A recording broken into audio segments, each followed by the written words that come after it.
Olá, alunos do quinto ano, estamos aqui para mais uma aula, né, de ciências.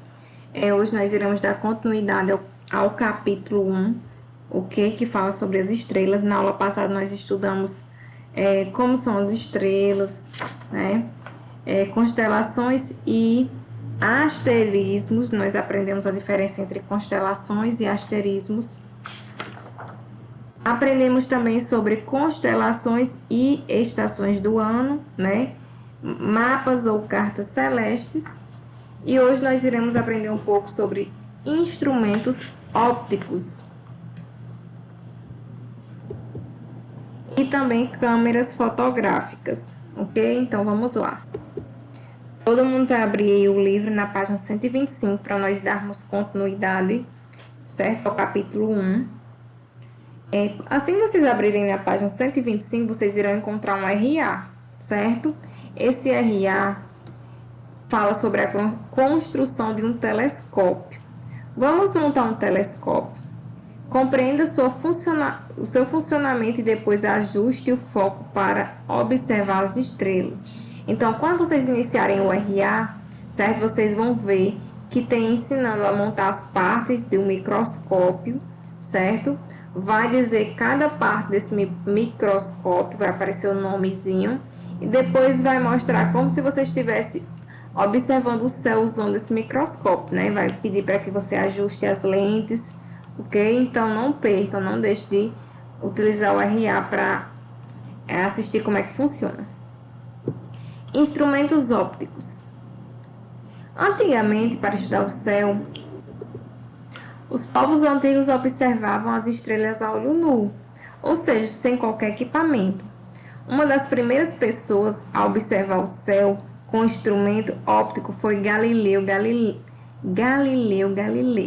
né? Entre os anos de 1564 e 1642. Ele fez essa observação por meio de uma luneta astronômica. Embora a luneta já tivesse sido inventada para observar objetos à distância, Galileu foi o primeiro a utilizá-la para estudar o céu e, ao longo de sua vida, seguiu aprimorando esse instrumento. Galileu Galilei foi muito importante para o desenvolvimento da astronomia. A astronomia, gente, é uma ciência que estuda os corpos celestes, né? Como estrelas, planetas, cometas, tudo que tem lá no espaço. A teoria de que o Sol era o centro do sistema solar ganhou força por meio de seus estudos.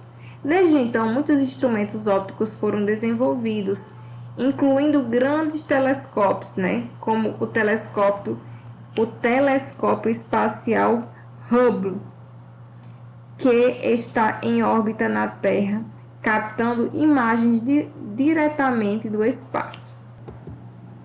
Aqui do lado vocês estão vendo esse telescópio, certo? Ele foi lançado pela NASA, Agência Espacial Americana, em 1990, né? Só que eu fiz pesquisas, né? E eu descobri que esse telescópio, quando ele foi lançado com um erro, né? De fabricação. E ele passou 5 anos lá no espaço até que, né, que astronautas fossem até lá, né, fazer os devidos consertos, reparos. E depois que teve os devidos reparos, né, ele começou a funcionar normalmente. As últimas pesquisas que eu vi, né, diz que ele já captou mais de 500 mil de imagens, né, diversas imagens vistas do espaço, né, foram através desse telescópio aí. Os instrumentos ópticos foram desenvolvidos para visualizar objetos distantes ou objetos muito pequenos que não podem ser vistos a olho nu. Então, esses instrumentos ópticos servem tanto para ver coisas muito distantes, né, como lá no espaço, por exemplo, ou coisas que são muito pequenas que a imagem precisa ser ampliada em muitas vezes, né? Eles são formados por lentes sobrepostas, permitindo a ampliação da imagem observada. Além disso, podem ser Além disso, podem conter espelhos que direcionam a imagem para o olho do observador.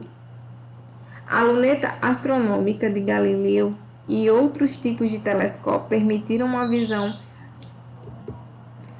aproximada do céu, possibilitando o desenvolvimento da astronomia e de outras áreas da ciência. Outros instrumentos ópticos têm a função de aproximar objetos distantes, como binóculos, e foram importantes para a exploração terrestre e para as navegações. Lupas e microscópios são exemplos de instrumentos ópticos que permitem a observação de objetos pequenos em detalhes. Inclusive, existem microscópios, né? Que eles ampliam, tem microscópio que conseguem ampliar a imagem até 1 milhão de vezes, certo? Aqui a gente tá vendo, ó, o menino observando o céu noturno com um telescópio e o menino usando binóculos. Gente, para quem não sabe, né, existem observatórios que possuem grandes telescópios, né, gigantescos, em locais elevados e com poucas nuvens.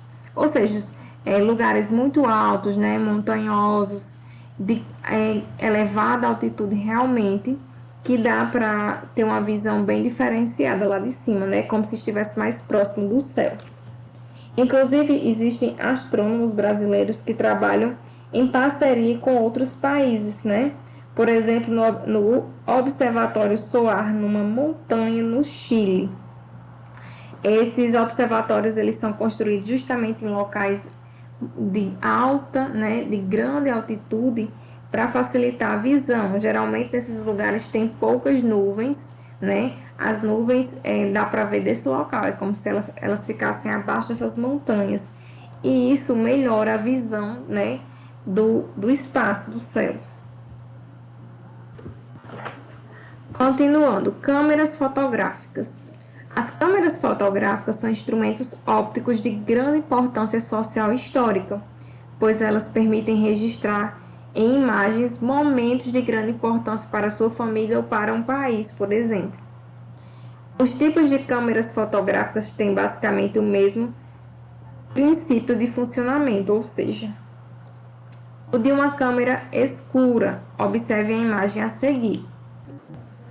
Aqui vocês estão vendo a representação de uma câmera escura, né? Aqui vocês estão vendo o objeto, os raios de luz, certo? A abertura da caixa, por esse pequeno, uma pequena aberturazinha, né? A caixa em si, é toda preta aqui, né? Imagem formada de cabeça para baixo, né? Numa tela. Aqui embaixo diz assim: uma câmera fotográfica consiste em uma caixa escura que apresenta um orifício em um dos lados e, no lado oposto a ele, uma tela contendo substâncias sensíveis à luz. Os raios luminosos refletidos no objeto entram pelo orifício e atingem a tela sensível, da qual a imagem é formada de cabeça para baixo. Nas câmeras fotográficas, antigamente, eram usados filmes para captar e armazenar a imagem, que posteriormente seria revelada. Já nas câmeras fotográficas digitais, o armazenamento ocorre em dispositivos digitais, por isso recebem esse nome, né? Que nome? Câmeras digitais. A primeira imagem mostra uma câmera fotográfica com destaque para o filme sensível à luz. Essa daqui, olha, o filme aqui dentro, né? E a segunda, uma câmera fotográfica digital, mais atualizada. Mais abaixo aqui tem também, ó, fotografias coloridas impressas e fotografia em dispositivo digital. Por exemplo, as coisas começaram a evoluir, né? As fotos, elas começaram a ser reveladas coloridas, certo? Começaram a ser impressas de forma diferente. E hoje em dia a gente tem o celular, né? Muita gente nem revela foto, né? É tudo guardado de forma digital, né? Em arquivos. E agora nós iremos para a nossa atividade. A primeira atividade do dia está na página 126. Vamos lá? Pessoal, a atividade de casa está na página 126. É um eu cientista. Ele diz assim: você já usou um instrumento óptico para observar o céu? Que tal construir uma luneta parecida com a de Galileu para observar os corpos celestes? A atividade ela sugere alguns materiais, né, e diz como construir. Como sempre, eu coloquei um link, né, de uma sugestão do YouTube de uma pessoa construindo uma luneta. Se vocês acharem mais prático fazer o do livro, né, vocês podem fazer. Se vocês acharem melhor construir igual como eu coloquei o vídeo do YouTube, né, como sugestão no roteiro, também pode. Certo? E no final, vocês vão responder a seguinte questão. Como vocês acham que os instrumentos ópticos ajudaram no desenvolvimento da astronomia, né? Então, professor, é obrigado criar essa luneta, construir? Não, não é obrigado não, né? Mas é legal, é uma coisa diferente. É um para-casa diferente, né? E é interessante que vocês façam, né, para cumprir a atividade, aprender, né, na prática, observar o céu e ver na prática o que vocês acham que de fato ajudava, né? Esses instrumentos ópticos, vocês acham que realmente ajudava? De que forma? Né? Vocês dão uma lida novamente o conteúdo para melhorar o conhecimento de vocês e facilitar a resposta. A segunda atividade é na página 129. Antes disso, né, vamos conhecer quem era Galileu, né? Foi um físico, matemático, astrônomo e filósofo italiano. Olha aí, 4 coisas: físico, matemático, astrônomo e filósofo italiano, cujos estudos trouxeram grandes contribuições para o desenvolvimento da astronomia. Ele realizou importantes descobertas utilizando sua luneta astronômica, como as crateras da Lua, os satélites de Júpiter, né, e os anéis de Saturno. Então ele foi uma pessoa muito importante, principalmente para a astronomia. Vamos para a segunda atividade do dia. A primeira, né, o eu cientista é para casa. Mão na massa, página 129. Com a máquina de fotografia é possível fotografar pessoas, momentos, lugares, etc. Qual é a importância desse instrumento para as pessoas? Né? Uma resposta pessoal aqui, você vai pensar, né, e vai responder. Claro que de acordo com os conteúdos estudados, né?